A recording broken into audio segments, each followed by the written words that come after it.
Wer von euch fühlt sich ab und zu im Leben gestresst zum Tag auf an?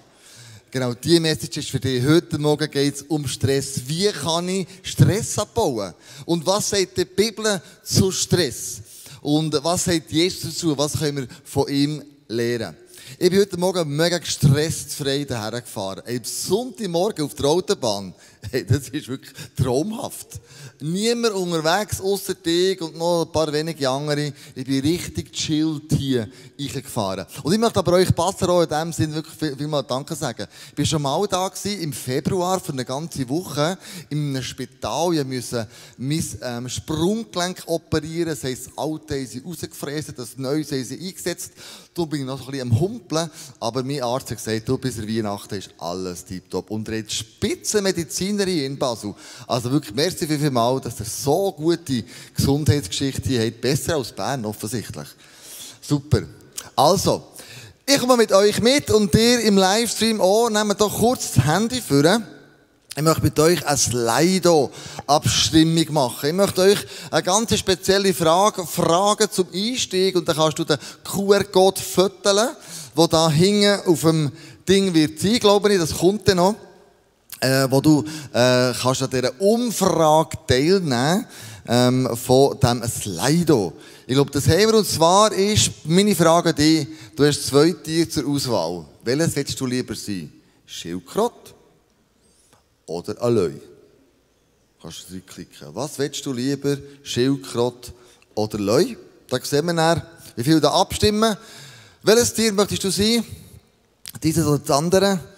Und wir haben, ich glaube, es funktioniert. Hoffentlich. Ja, schau, es kommt schon. Löwe, Schildkröte, es wird abgewechselt. Das ist schon 10 Leute dran, vielleicht noch 12. Im Moment ist halb, Schildkröte oder Löwe. Ja, was möchtest du lieber sein? Schildkröte oder Löwe? Genau, wir merken, der Löwe schwingt langsam oben aus. Schildkröte ein bisschen hinten drin. Jetzt wäre es natürlich mega spannend zu wissen, ja, warum du eine Schildkröte oder warum du willst eine Löwin oder ein Löwe sein, gell? Das ist noch ein bisschen unterschiedlich bei den Löwen.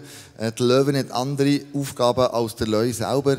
Aber knapp könnte man hier sagen, der Löwe gewinnt mit 53%. Die Schildkröte 42%. Ich möchte dir sagen, was ich am liebsten wäre. Im Moment ein Löwe, aber auf das Leben ausgesehen lieber eine Schildkröte. Warum? Der Löwe, der tut in seiner Nebenniere grosse Stresshormone ausschütten. Dass er auf die Jagd gehen kann, dass er sein Revier verteidigen kann, was auch immer. Aber die Stresshormone, die sind so aggressiv, dass der nur 12- bis 14-jährig alt wird. Der Löwe stirbt möglichst gleich, weil er viel zu viel Stresshormone in seinem Leben hat. Das ist der Grund. Und der Schildkröte, die wir hier gesehen haben, so eine griechische Landschildkröte, die wird etwa zwischen 70 bis maximal 150-jährig alt. Die nimmt das Leben einfach ein bisschen gemütlicher und hat nicht so viel Stress in ihrem Leben. Also eine Schildkröte, du das Leben langsam angehst, langsamer, du lebst einfach länger. Alles im Gegensatz zum Löwe. Es hat mal eine Suche gegeben in der Zeitung bei 20 Minuten, wie fühlt man sich denn gestresst, so landesweit, also europaweit verteilt. Die Leute haben abgestimmt und dann ist die Schweiz nicht an der ersten Stelle gewesen, aber wenn du die Grafik anschaust, dann merkst du, also rund 27% der Leute fühlen sich häufig gestresst und 4% fast immer. Und nur 45% etwa manchmal. Aber die Schweiz ist ein Land, das sich generell im Vergleich zu Europa recht gestresst fühlt. Da hat man herausgefunden, ja, was löst der Stress eigentlich aus? Die nächste Grafik. Und man hat herausgefunden, also Anforderungen in der Berufswelt ist das, was am meisten Stress auslöst. Anforderungen in der Berufswelt. Wenn du schaffst, du gehst arbeiten, der Druck, der dort herrscht, löst Stress aus bei euch. Immer müssen erreichbar sein. Das kleine Teil, das wir hier haben, weißt du, wie alt seit es die Mobile Phones gibt? Weißt du, wann der Steve Jobs das erste Mal von einem Mobile Phone geredet, das in die Welt gesetzt hat? 2007. Das ist erst 14 Jahre alt, das Teil. und regiert die Welt. Wer hat vor 15 Jahren von Apps etwas gewusst? Hat kein Mensch, oder? Und seitdem sind wir getrieben von diesem Teil. Ich auch, du wahrscheinlich auch. Dynamisch erfolgreich müssen zu wirken, also nicht nur zu sein, sondern zu wirken. Das löst halt auch Instagram, Facebook, all die Sachen aus. Du postest, du musst die ja verkaufen, du musst das Profil geben und das kann Stress auslösen. Beim einen oder beim anderen. Dann haben wir noch mit der Technologie mitgekommen. Ich bin auch schon so weit, dass ich meinen Kindern sage, du musst es einrichten, ich komme nicht mehr raus. Hast du das auch schon erlebt? Hey, meine Kinder machen dann zack, zack, zack, zack, zack, und es erledigt und die denken, vorher habe ich eine Stunde umeinander gesurft, wie muss ich das machen? Also, diese Technologien nachher zu kommen, kann auch Stress auslösen. Wichtig war, wenn wir Stress haben, dann kommt der von irgendwo. Und Corrie ten Boom, das war eine Mutter, eine Frau im Zweiten Weltkrieg, die mega viele Juden versteckt hat. Du hast schon gehört von dieser Biografie von der zu lesen, ist hochspannend, wie sie das gemacht hat, was sie für Gefahren sich ausgesetzt hat. Und sie war eine tiefgläubige Frau gewesen. Und man sagt von ihr, sie ist immer mega nah bei Jesus gewesen. In all diesen Herausforderungen, Verfolgungen, Gefahren, die sie sich ausgesetzt hat, weil sie die Juden versteckt hat, hat sie aber Folgendes gesagt. Sie hat gesagt, wenn der Teufel es nicht schafft, dass du sündigst, dann wird er dafür sorgen, dass du beschäftigt bist. Und Jesus spricht heute Morgen eine Einladung aus zu uns und sagt, hey, ihr ladet dich ein, bei mir zu sein. Und er sagt es natürlich, in Matthäus 11, 28 spricht er eine Einladung aus. Und da sagt er, kommt alle her zu mir, die ihr im Stress seid, abmüht und unter eurer Last leidet. Ich werde euch Ruhe geben. Durchschnaufen. Durchschnaufen. Er spricht eine Einladung aus. Hey, kommt zu mir, ich werde dir Ruhe geben. Und dann sagt er, vertraut euch meiner Leitung an und lernt von mir. Vertraut der Leitung von Jesus an und los, was er dir sagt. Wann hast du das letzte Mal so Momente gehabt, wo du zur Ruhe bist gekommen, du hast durchgeschnauft und hast gehört, was Jesus oder der Heilige Geist dir sagt. Wann ist das letzte Mal so ein Moment gekommen, du bist zur Ruhe gekommen? Denn ich gehe behutsam um mit euch. Also Jesus löst keinen Stress aus. Er sagt, ich gehe behutsam um mit dir. Wenn du zu mir kommst, wenn du zur Ruhe kommst, dann schaue ich zu dir. Und dann sagt er, ich sehe auf niemandem herab. Das ist der Moment, wo du zur Ruhe kommst, bei Jesus bist, wo du vielleicht auf die Knie gehst und er dir in Augenhöhe begegnet. Er schaut nicht auf dich herab. Egal wie dein Leben aussieht, egal was wir alle für sich gemacht haben in den vergangenen Wochen, es ist egal. Er kommt auf deine Höhe und schaut dir in die Augen. Er nimmt sich nicht das Recht raus, ich bin besser als du. Ich habe das Leben mehr im Griff als du. Sondern er sagt, ich schaue auf niemanden ab. Hey, was für eine Einladung. Was für eine Einladung von dem Messias, von dem Sohn Gottes. Und dann geht es weiter. Wenn ihr das tut, dann findet ihr Ruhe für euer Leben. Wenn wir das machen, verspricht uns Jesus, dann wirst du Ruhe finden. Doch das Joch, das ich euch auflege, ist leicht und was ich von euch verlange, ist nicht schwer zu erfüllen. Und jetzt gehen wir noch ein bisschen ein auf das Joch. Also wenn wir den Vers ernst nehmen, Matthäus 11, 28 bis 30, dann sollte unser Leben vom Stress befreit sein. Bei Jesus kommen wir zur Ruhe.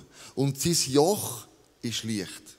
Jetzt im Kontext vom jüdischen Denken damals ist das Joch gestanden für die Theologie und die Lehre, die der Rabbi erzählt. Früher war es so, der Rabbi ist im Land umeinander gelaufen, es hat ja mehrere gegeben, und der hat eine gewisse Theologie gehabt. Zum Beispiel hat der Rabbi den Leuten erklärt, wie tue ich den Sabbat verbringen. Was bedeutet Sabbat? In der Bibel heisst es einfach, du sollst den Sabbat halten. Aber wie, dass wir das so machen, keine Ahnung. Und die Rabbis haben erklärt, aus ihrer Perspektive, wie sie Gottes, also die Schrift verstehen, das Gesetz verstehen, wie man den Sabbat einhalten. Und die Leute haben gefunden, das ist cool, dem muss ich nachfolgen. Und das war so das Joch, das jeder Rabbi weitergegeben hat. Die Lehre, die er hatte. Das war das Joch damals. Aber das kann sein, wir haben also 2 Bilder mitgebracht. Einige Pharisäer, einige Rabbis haben das Joch so schwer gemacht, dass Folgendes passiert ist. Der Esel ist in der Luft, die Last ist riesig, du weißt nicht, wie du oben runterkommst, wie du es erklären sollst, wie du sollst das irgendwie die Last tragen, es geht gar nicht. Und Jesus sagt nicht so wie der Esel, sondern so, wie das Bild nebendran ist. Du kommst unter mein Joch, sagt er. Und jeder Rabbi hat eine Nachfolgerschaft gehabt, die hat man so Talmidim genannt, das waren so die Jünger, die Nachfolger von dem Rabbi. Und die wollten sein wie der Rabbi. Die haben ihm alles abgeschaut. Wenn er auf das WC ist gegangen, wenn er preached hat, wenn er Wasser getrunken hat, wenn er zur Ruhe ist gekommen, er hat einfach immer, haben sie die Lehre von dem Rabbi in ihrem Leben aufnehmen und so, wie er werden wollte. Und jetzt hat Jesus gesagt, wenn du mir nachfolgen willst, dann musst du in eine gewisse Lehre von mir hineinkommen. So wie ich dich lehre, so wie ich dich teache, das bringt dein Leben zur Ruhe. Da wird es einfach. Und Jesus sagt mit dem anders, lehre von mir. Ich habe einen gewissen Lebensrhythmus. Wenn du diesen Lebensrhythmus in deinem Leben umsetzt, dann wirst du zur Ruhe kommen. Wir schauen dann zusammen an, was war der Lebensrhythmus von Jesus täglich gewesen? Was hat er wöchentlich umgesetzt? Was hat er monatlich umgesetzt? Und vielleicht, was könnten wir sogar jährlich umsetzen? Er hat einen Rhythmus gehabt. Wenn wir so geistliche Prinzipien von Jesus, er ist ja unser Rabbi, anwenden, dann kommen wir zur Ruhe. Wenn wir die geistlichen Prinzipien täglich, wöchentlich, monatlich, jährlich nicht anwenden, dann führen wir höchstwahrscheinlich ein gestresstes Leben. Und als Jesus auf die Erde ist gekommen, hat er gesehen, wie die Rabbis, die Pharisäer, die Leute geknechtet haben.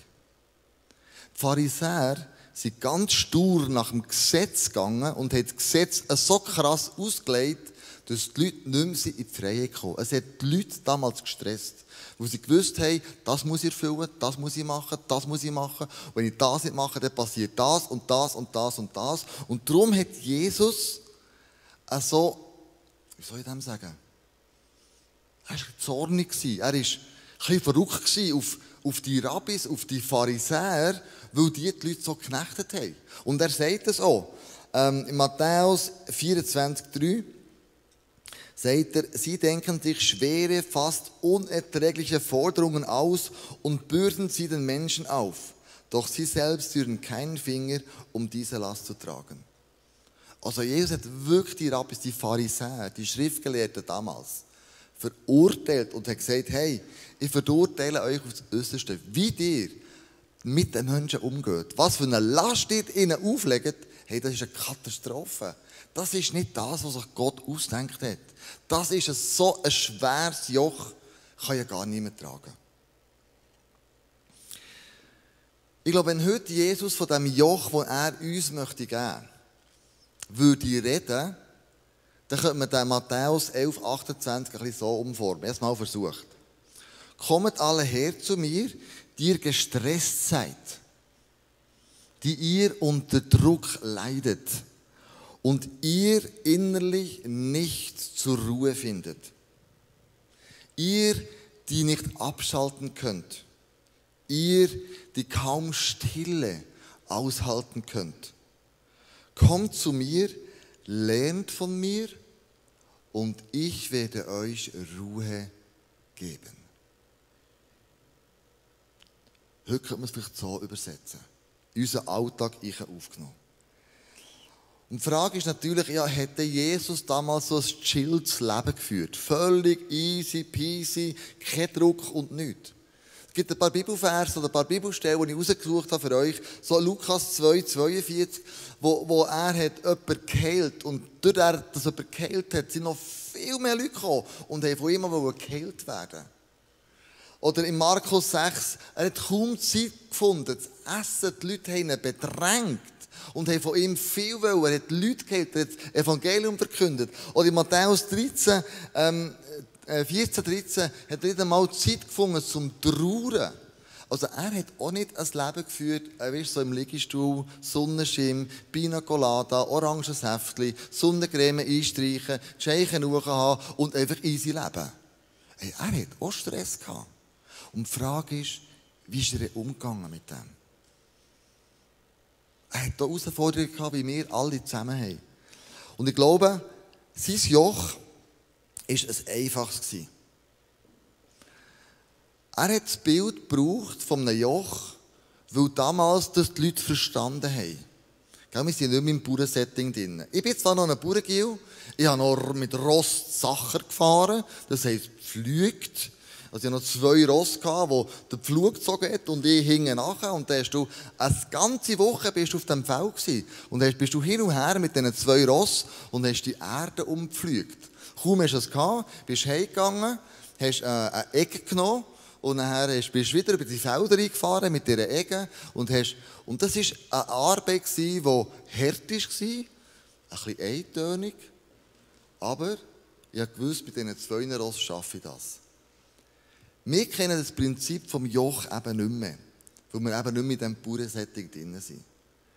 Aber damals bei den Juden war ganz klar, was passiert, wenn man von einem Joch redet. Bei meinen 2 Ross, die ich hatte, oder die wir daheim hatten, haben wir ein altes Ross und ein junges Ross. Und das haben wir zusammen eingespannt.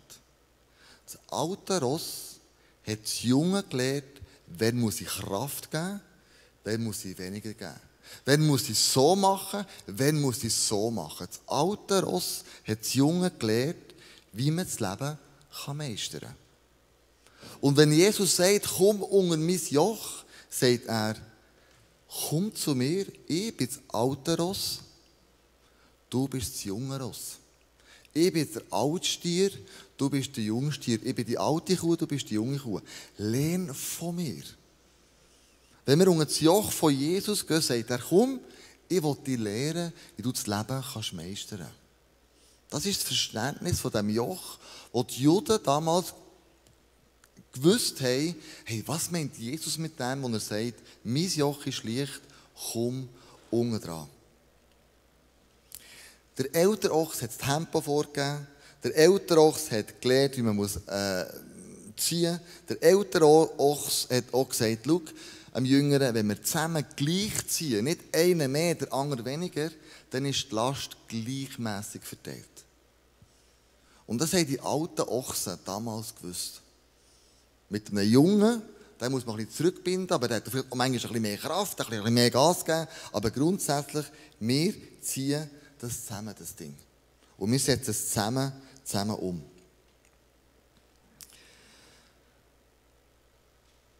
Also Jesus sagt eigentlich Folgendes. Er sagt,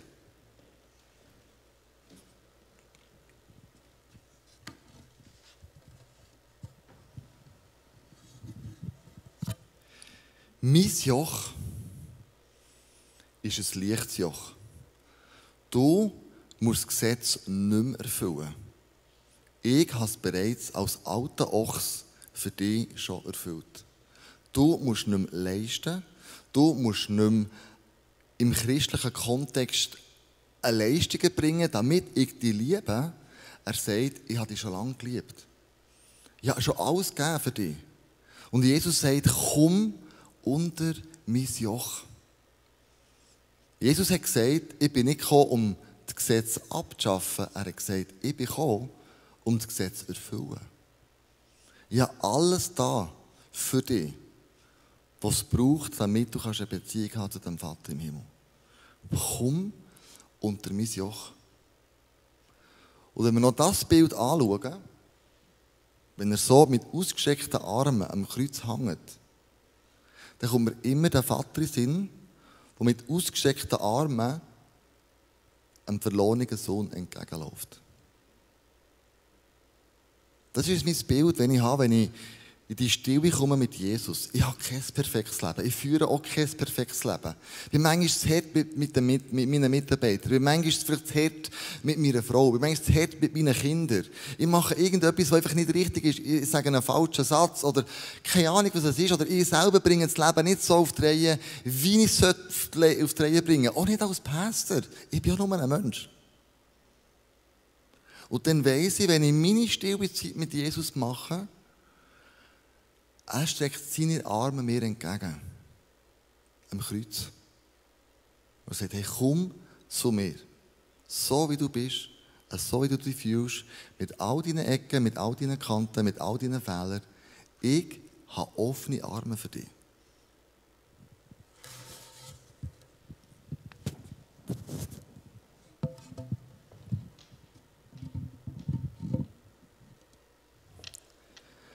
Komm unter mein Joch, sagt Jesus.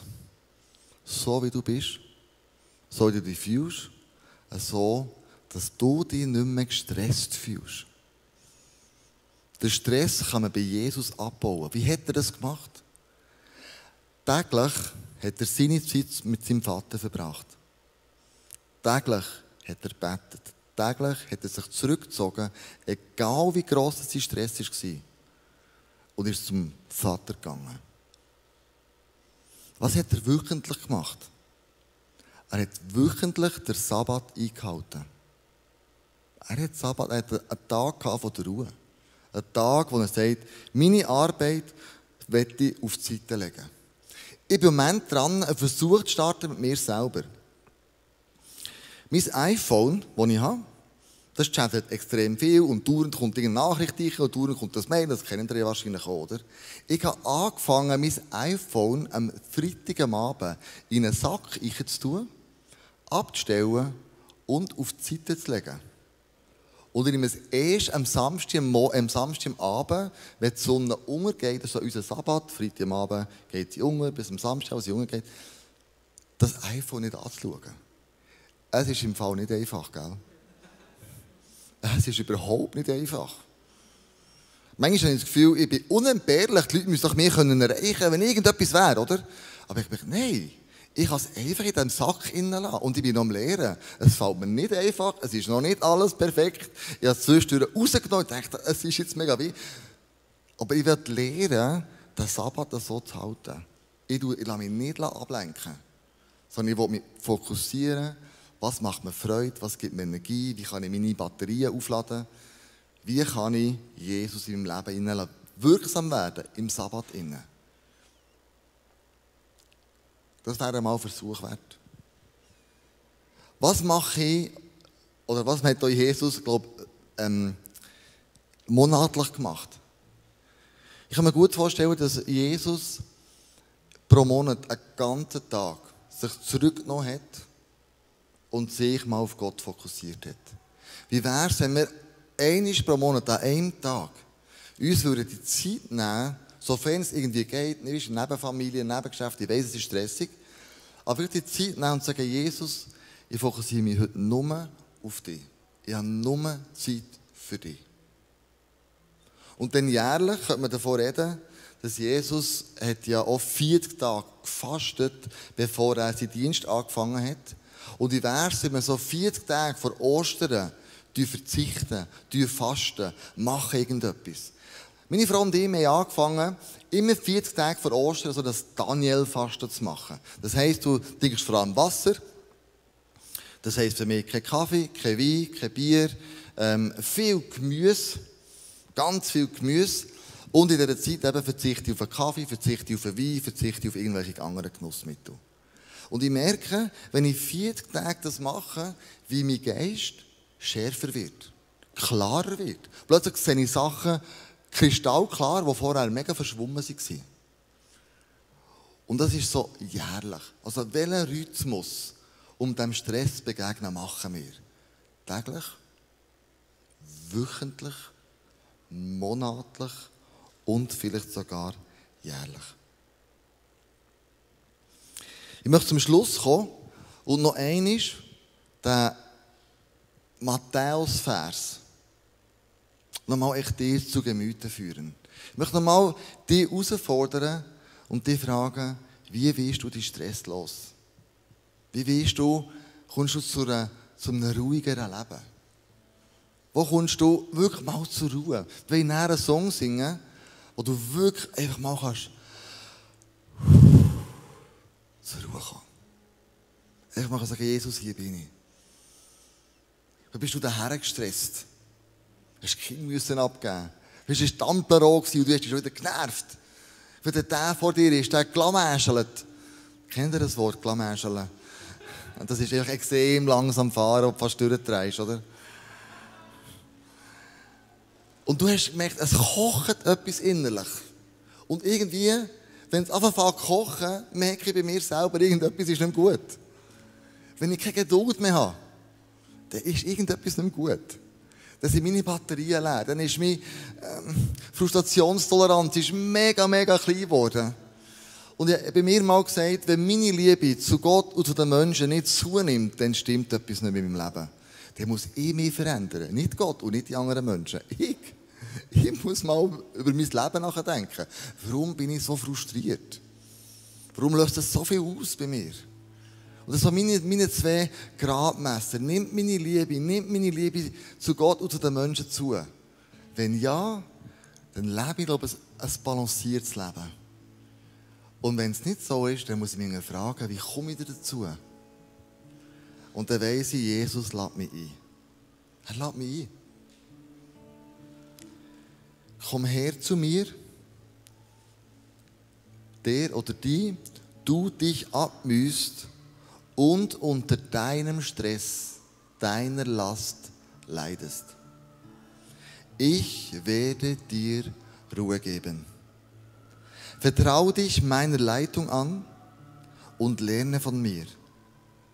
Denn ich gehe behutsam mit dir um und sehe nicht auf dich herab. Wenn du das tust, dann findest du Ruhe für dein Leben. Das Joch, das ich dir auflege, ist leicht. Und was ich von dir verlange, ist nicht schwer zu erfüllen.